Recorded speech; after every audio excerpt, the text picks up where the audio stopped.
So when we start basic on a cross grab. So what's really important is that you don't use your arms too much. So what a lot of people do in the beginning is like this, but that's all only arm power. And if you use your body there, so it's more like a circle motion with your hips, you know, there's a lot more power in here than there is. If you like really and like don't cooperate, you know, this doesn't do it for me. Here I can like guide and feel over and go. And so 1, 2. Not only pull him forward, if you only pull him forward in one direction, it's very easy for him to counter, yeah? So like now he can easily resist, or he can like, right? Or he can, let's say, take one step forward, yeah? And he's back in balance again. So when you take somebody off balance, always do it in multiple directions. Preferably 2, but more is better. So this is like 1 is going at me, 1 to the outside, and if I can get him a little down, that's even better. So now he's off balance in 3 directions. That also means that, so if he's only forward, you know, it's like 1 step to regain his balance. If he's off balance in multiple directions, it means that he needs to take more steps to regain his balance. So it makes it more difficult for him to regain his balance. So 1, 2, 3. Yeah? When you step forward, here, make sure that you don't step in front of him, but more like next to him. Take his wrist. And now there comes like what I call the moment of patience. A lot of people, what they do is like, they want 1, 2, and they end over here. And here I lose a lot of power. So what's very important is to step, and your moment of patience here is where you turn your hips and actually push him forward. Okay? And then you make the second step and go for the technique. And another thing, when we do like a normal circle, what we do, we stay on one line. Yeah? What do a lot of beginners do when they do the circle technique? Actually, they stay on this side of the line. So this step is okay. This one usually ends up here somewhere. Okay? One reason is because they don't turn their hips here, and because they just usually want to rush through the technique fast. Actually, what the proper way to do is to do 1 here, so move him out of balance, and this step has to be really big here before you make the turn. So if this is the straight line that I'm circling on, a normal circle would be this. But what you want is 1, turn, and step all the way over that circle. It buys me a lot more time to do the technique properly. Look, if I make that step very short, I also have just very little time to actually make a joint lock here. While if this step is really big, 1, 2, 3, 4, it gives me a lot of time to prepare for the counter attack. So another thing is more like basic. Look, if I want to put a joint lock on him, on this wrist, and the wrist is very close to him, and I want to put the joint lock, he can easily resist, right? Here. It's very far away from me, close to him, so that gives me very little power. If I reverse that, so the joint lock is far away from him, close to me, yeah, that makes it very difficult to resist. Yeah, I've got a lot more control now than he has. Yeah? Everything that I do in front of him, there's too much control here. Yeah? Everything that happens in front, that's where you have control. So if I try to do a joint lock here, or even here, it's difficult. If I take it outside of his line, here, it's very easy to make a joint lock. So, so what I do, you take it outside, step, go, and in. He should do all the walking. So what you, especially when people go in the beginning, you get like 1, 2, 3, 4, like a lot of walking like this. So where goes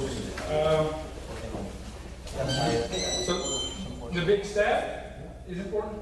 And when I want him to go off balance, so make sure that you keep yourself in balance, like that. Yeah, so I mean, if I do this, it's not going to work. Yeah? I want myself to stay in balance. And I was also talking about like going too fast, what people do, like they run around, and this. That's not the object. It's not me running around you, but I want you to move around me. I'm the center of the circle. So here, you start moving. On. It is as if, let's say, you would grab this, and if I start moving here, one, you're moving outside. I stay in the center of the circle. So when you move in the circle, you're staying in the center as much as possible. If I do this, actually you are the center of the technique and I'm running around you. And that's not what you want. Yeah? I'm the center of the circle, you run around me, and that gives me like a much better position to actually make a technique. Okay. For all the cross grabs, we have like a standard technique. Like this is the way you do it. For the first one, it's more like stepping wise. So over from your hips. So one step in, one step around, and another back step to throw in. And so it's 3 steps. Of course, there's variations. So you can have like variation. You go 1, 2, and enter. But that's not the basic one. So let's say when you're testing, we want to see 1, 2, and 3. And so 3 steps. Chigi bob. Chigi bob. Chigi means to strike. There's several variations to this one. The most basic one is, again, now you get your hand over. Again, not by doing this, but by moving your body. 1, grab. Again, outside, step forward, put your arm under and lift him on his toes. Now move your hip. Again, make a big back step. And your elbow, bang, hits his face. So that's the chi, that's the strike that you are making. With this one, so you actually use this pressure on his elbow to release your wrist. Go for shoulder and hit. When you're working with taller persons, yeah, so 1, when you go round, go for his shoulder and take him down and towards you. Take him in and hit. So yeah, what you sometimes see when the other person is smaller one is they start hitting up. No, take the person to your level and hit. Yeah. For all the rest, the same principles apply.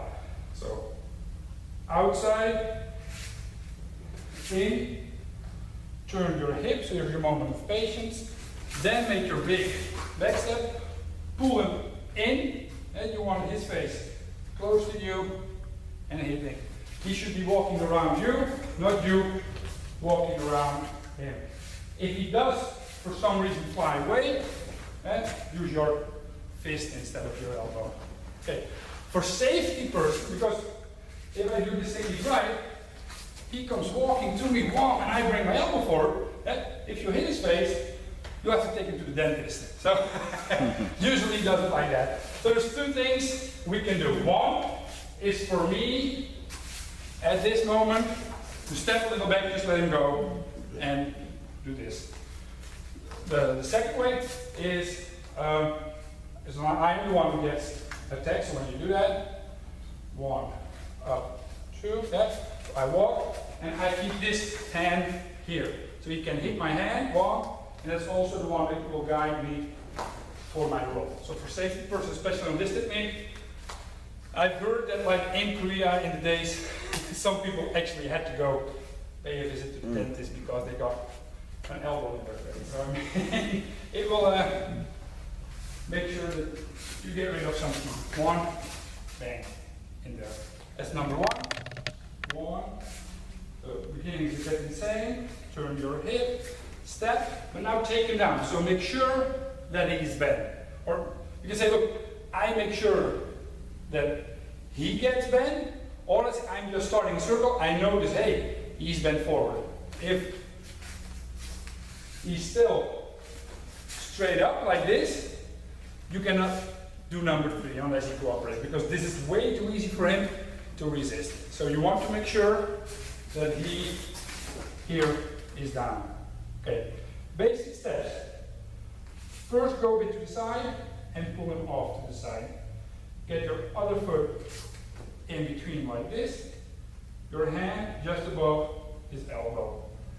Now step forward, circle in, and end up hip to hip. This gives great control. All I have to do now is to look over my right shoulder, and then he will feel pressure on his shoulder. If I end up next to him like this, look, now I can look over my shoulder all I want, he doesn't feel a thing. There's no direct correlation between my turn and this. If I'm next to him here, so I can screw drive him to the ground and then keep control. So, especially in this technique, what's important is like the stepping. So if you go to basic stepping, 1, turn your hips, 2, a little to the outside, so take them off balance here, and on top, in between,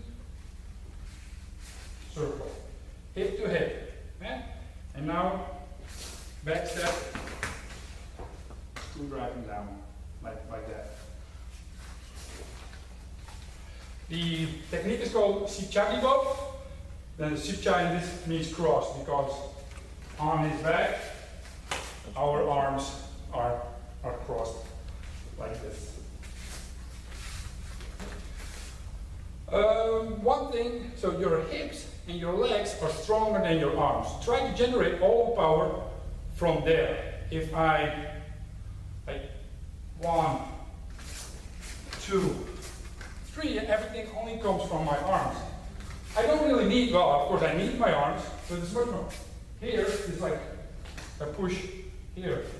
Stepping, 1, it's my stepping, and my arms follow my steps. So it's not the other way around. But usually we are very focused on our arms, what our arms are doing in a technique. But your focus should be a lot more on your legs. So it's your legs that guide your body, so that guide. Ne wegi beop. Ne is inside, where outside you go inside, outside, under is up. Starts out as number 2. So again, 1 on top of it, bit to the outside, step forward, up. When this arm goes up, 1, the other goes, if I do this, nothing happens. So, 1. There's a pull here, and a push there. Again, big step round, and now what will you do? Up and under. But if he's strong, that up is not going to do it for you. So, 1, 2, I go low and get under. Keep his arm to my body and crank it up. And there's several ways. Standard, you just keep the pressure on there. And then in roll, you can also take him down and make an arm bar. So the finish off isn't that important. So what is important is outside, crank it up, turn, one step, and under. If you're doing it right, during this motion, you keep him walking, and I almost stand still. So what kind of happens is, walk back a bit, walk forward. He will walk himself into the joint walk. So, and of course, when I add a hip motion to that, you get like us going at the same time, which makes for more pain. So 1, 2, make him walk around, get under, and in. Okay? And then roll. Number 5. 5, kkeokk. Starts out as number 1. It's pretty much number 1 with an add-on. 1, 2. So number 1 here. Now go for his fingers. Fingers forward and down. Yeah? What you want in the most perfect position is him to be on both knees. Look, and forward. If he's here, hit me. Yeah, that's possible. If I take him forward, hit me. He doesn't have like anything to lean on. So from the beginning, please. So 1, 2, 3, 4. Here. Okay. Basic. Finish off. Keep pressure on his wrist. So you've got a pressure here on his wrist. Step out. Place one hand in his neck. In between. Step around and turn him around. And so one more time. Let's get it from this side. So 1, 2. Step. Step. Step. And if you want to, bend his arm, make sure that he's on his side. Step over. That brings us to technique number 6. Mok kamabo. Mok is your neck. Kama is like to bend it over. Okay. This is probably the most important technique in the whole series. Usually what we say is pick one technique from the 12, yeah, and practice that one a lot. Yeah? That will give you understanding into like principles, and once you've got that, it's very easy to apply those principles to the other techniques. For me personally, number 6 was the technique that I choose, and I know for other people they take number 1. Yeah, and you will take usually like the easier techniques. You don't start off with number 7, which is quite a difficult technique, but like number 6 is easy, number 1 is easy. Number 2 is probably a bit too easy, you know, there's like very little in there, or there's a lot less in there than let's say number 1 or in number 6. For number 6, I usually start out with a practice exercise. So he just grabs, I step forward, push his head towards my shoulder, and now all I do is turn my wrist. Yeah? And then I feel how his body moves, and once I feel, hey, he's tilting over, that's when I make a big back step and bring my arm up. Yeah? Very gentle. So there's going to be no power or whatsoever. Yeah? Just try to feel what he's doing. So when I do this exercise, you kind of cooperate with each other. He's not going to like stand there or do anything. Yeah? Just get here, head gently. So you don't have to like grab or push gently to our shoulder. Now all you have to do is turn your head, and you feel how his body starts tilting over. Actually, his body is leaning into my body. So the way he stays in balance now is by leaning against me. Okay? So if I step away, he will also step away. So what I do, his body thinks, oh, I'm falling, oh, there's support. Yeah, I can, but I mean, the support he's seeking comes from me. Maybe he's not the smartest way. And up. I think with this way, it is very easy to find. That's what I'm looking for. Oh, because I want to feel what his body is doing. I know what my body is doing, but can I feel how his body kind of loses his balance? That's when I do it very slowly. You also feel it, right? And you feel, hey, my body. So when I grab you, so you step forward. Well, okay, step a bit more behind me. 1, yeah, gently, and now, and when you move outward, move your thumb outward. Like, yeah, so feel how I'm going, and eventually you will feel, oh, now his body cannot, like, you want to find the tipping point. Where's like the point where he goes like 1, and there's like the tipping point, and that's when he starts falling. So you want to find that tipping point. 1, and then go. And that tipping point is in every technique. So it's also when I do number 1 here, Yeah, I move out, up, there it goes. That's when I step. Just before that. So it's very important is that you learn to feel what is going on with his body, where you feel, oh, he reaches a tipping point. Do you wait too long? You will make a step, regain his balance. Do you step too soon? Just do I not wait for any tipping point? 1, 2. Nothing has happened. So, step, turn, step, and bring your arm up. So that's more like as an exercise. Now for the real technique. You go in, bring the arm in front, yeah, and not by doing this, that's arm movement, but by using my body. So when you look, I'm pushing this arm in front of the other arm. So if he wants to hit me with the left now, he cannot reach me here. Now he can hit me with his left hand by here, 1 step here. What do I do here? I step into is that corner or is that angle. If he's standing like this, that's the same as with driving your car. You've got like your side view mirror, but there's always like this little bit behind you that you cannot see. You also always have to look over your shoulder. That's here as well. If I take his arm and I pull, he can resist that. Also here, you can, if I get it like in this corner here, and that's where he loses his balance. So 1, that's where I am. Okay? So 1 here, step around, bring it up. Not if you let him walk too far, he walks away. So still when he's in front of you, you can still use your shoulder, but you're not using your shoulder, you're using your hip. 1. Now, 2 ways to do it.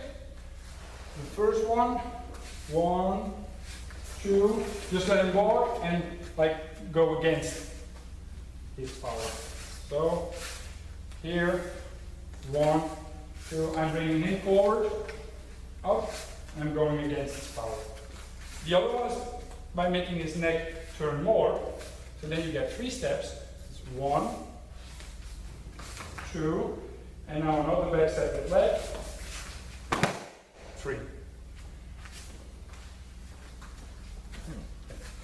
The preferred falling exercise for this one would be the tumbler. So do the technique. 1,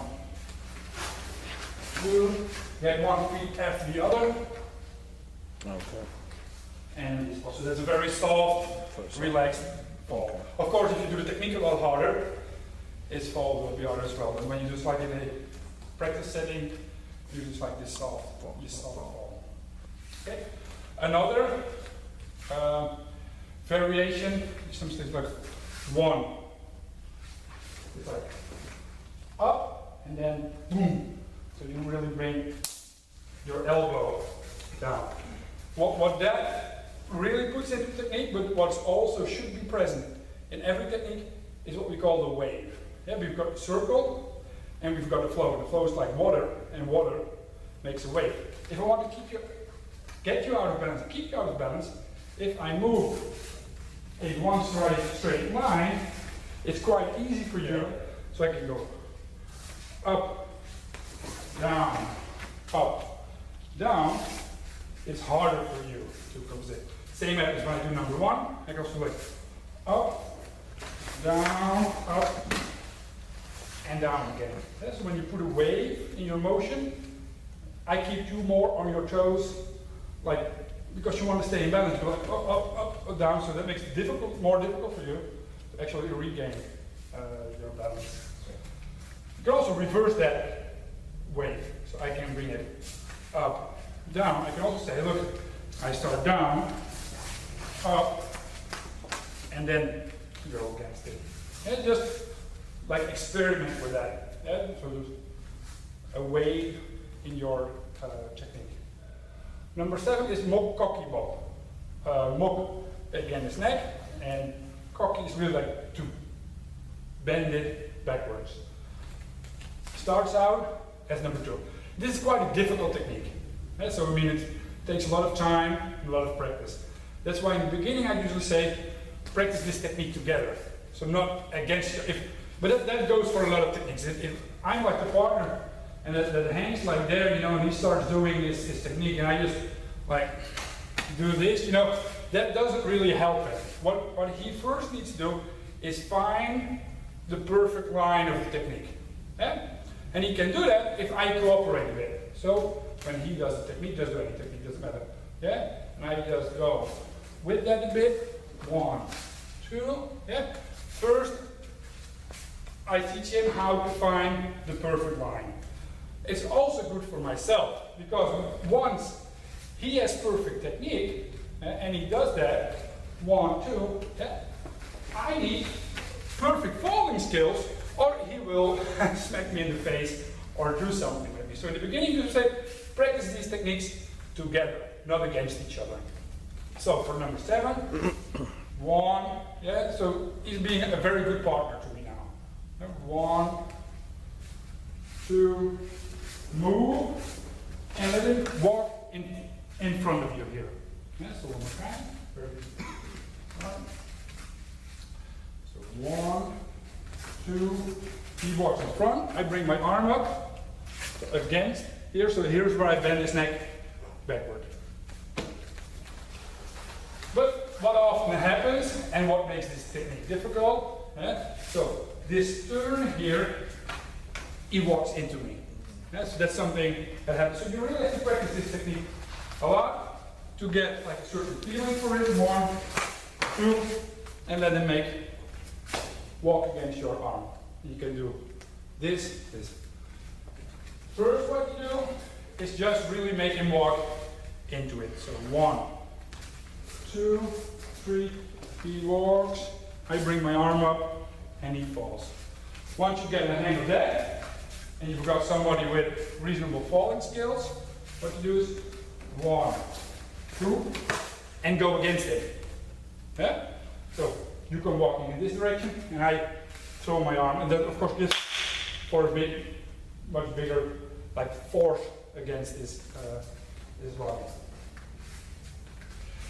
When you think, ooh, he is walking towards me, push your arm out.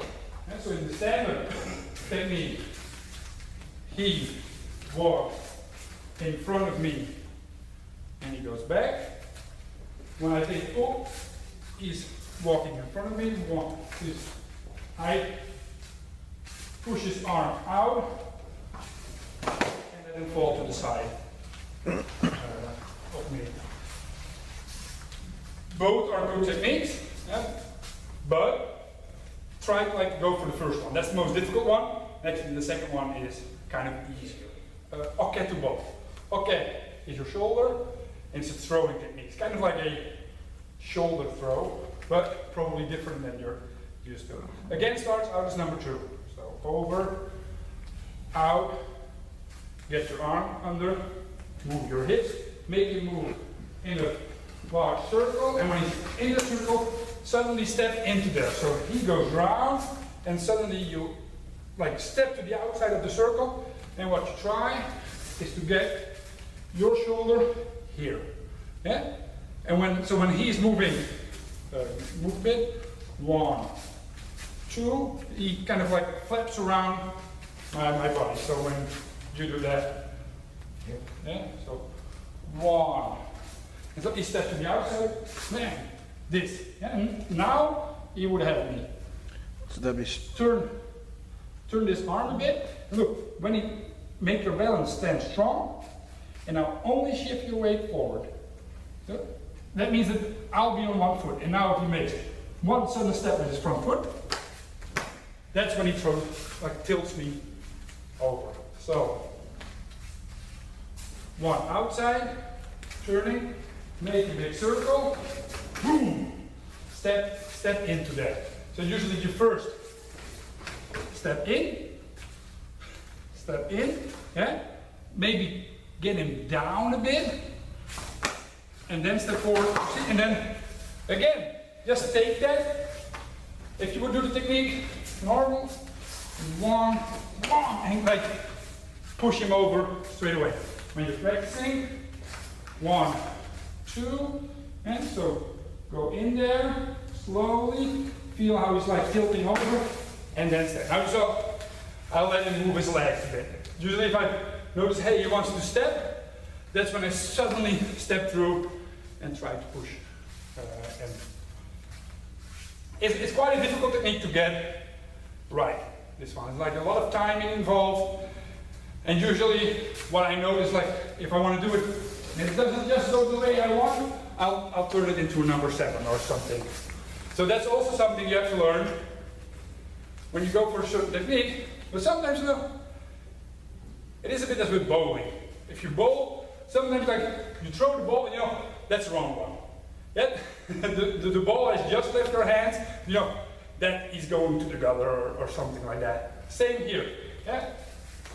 1, 2, and now I know this is not going to be a good number 8. Yeah, so get under and make a number 4 or something. Again, practice times, be a good partner. So I grab him, yeah, I go with him, 1, 2, he steps forward, and I make sure that I'm like this. Yeah? Being a good partner is not this. Yeah, to your technique.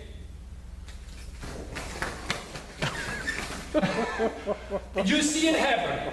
Yeah? So it's very important for him to get good timing. I can also learn good timing from being a good partner. Yeah? By like keeping on my toes and wait, okay, this is good. This gives him good technique. That's also like in a test is what we're looking for. We're not only looking at the guy doing the technique, at the same time I'm watching the guy where we do the technique with. Yeah? Because I can also see if he's also testing for, let's say, his black belt, I can see whether or not he understands the technique by the way he behaves as a partner. Yeah? Because when this is an exercise, I want to see them do the exercise both equally well. Yeah? And if I'm being like this, yeah, I'm not a good partner. Problem is that I don't understand the technique. Later on, like, I mean, he doesn't know what's going to happen to him, but I should be of a level where I can still like put a good technique on him without him knowing what's going to happen. At first down level, we don't expect that. And we do expect proficiency in falling and like a good sense of self-defense, but these techniques, for 90%, do them together. We might say, look, what's your favorite technique? You know, so what's the technique, the one technique that you've been working on a lot? Yeah, and then we want to see that one like at a much higher level. But mostly it's just knowing the technique, both as the one who's doing the technique and the one who's receiving. Number 9. Number 9, oh, Chung Pal Beop. Chung is half, Pal is arm. So halfway is arm. I'm going to give a push in this technique. Starts out as number 1, so to the outside. Step in, turn your hip, big step backward. Okay, and now counterclockwise, I'm going to bring his arm up. What do you often see? 1, and this is nothing but arm power, so that's not good. 1, step back, take over, and push forward. Yeah, so then he rolls out. So Chung Pal Beop, halfway arm. So starts out as number 1, 1, 2, big step back. And other big step, already get your arm here.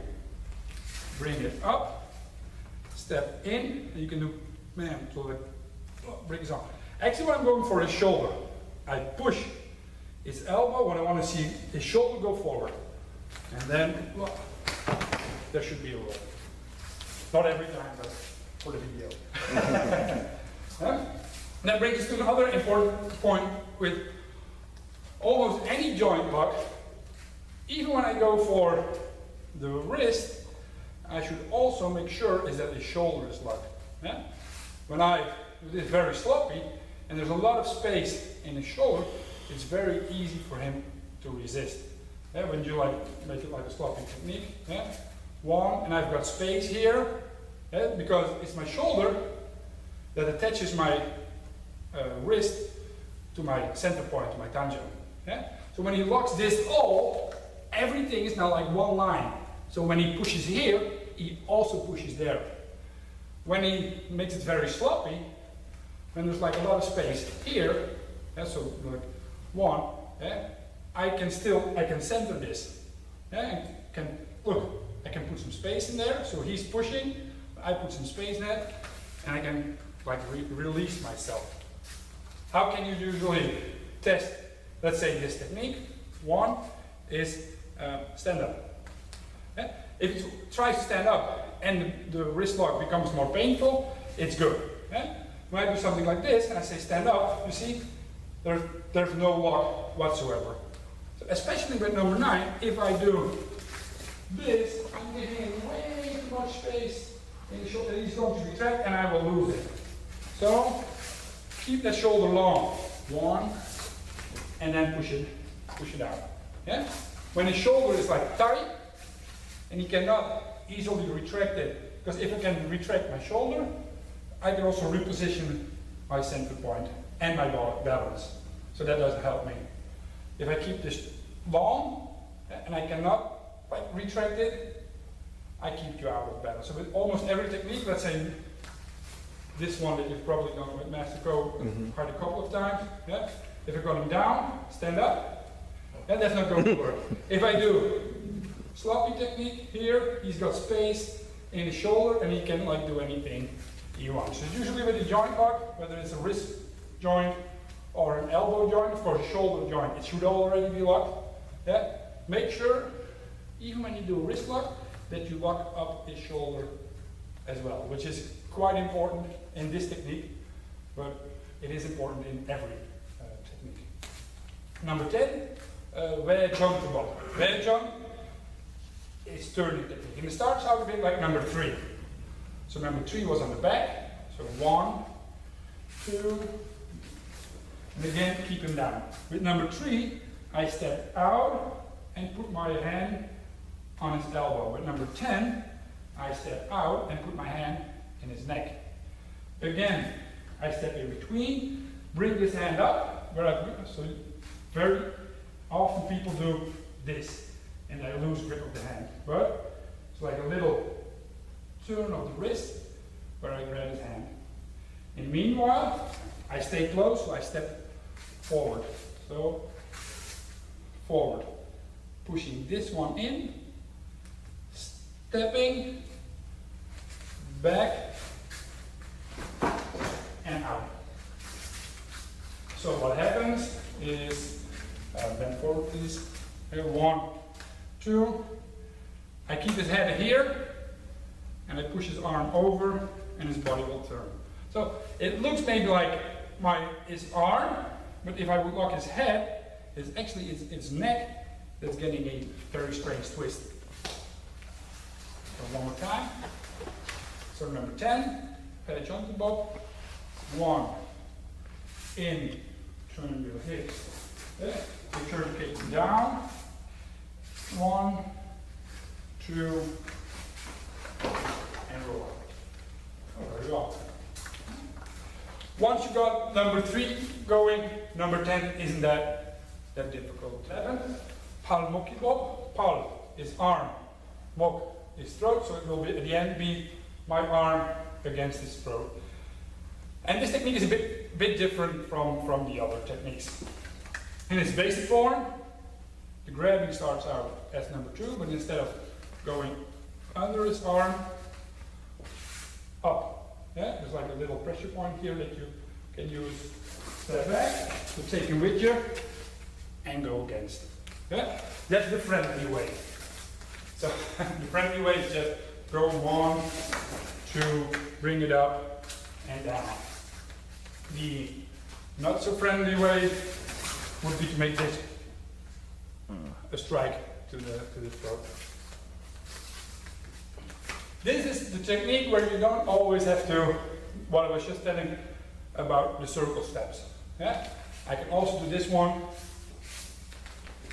in this direction and over.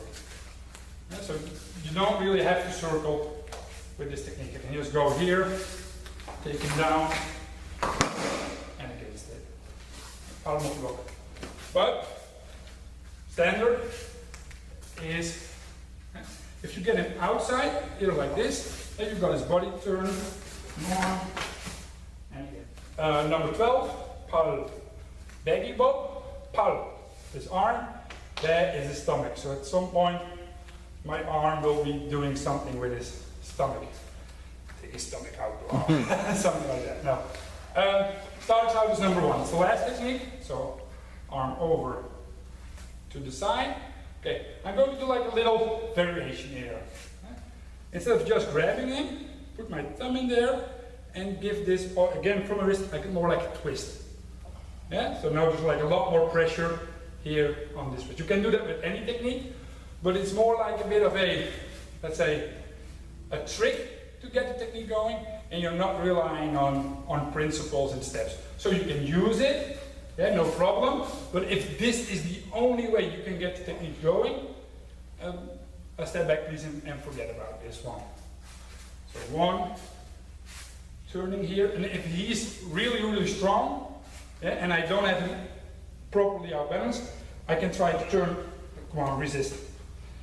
I'm not going to get this done. So don't rely, maybe if I've got him like very good out of control or out of balance, then I can use them this way.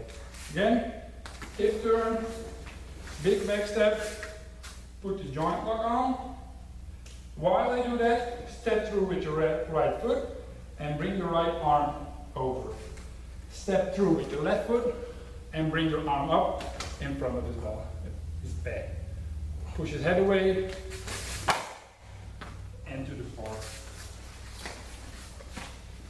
So standard, without all the extra pressure. 1, 2, step, 1, 2, and bring it up. Sometimes when you go fast, you don't need this joint lock. You can just 1, 2, over, 3. Then do it while he's still walking.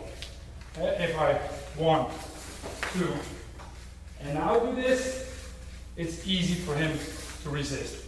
But if I can get him good, make a move from 1, bring it up. Yeah, I've got the technique here, like that. And if you want to add the pressure, 1, 2, on, step through,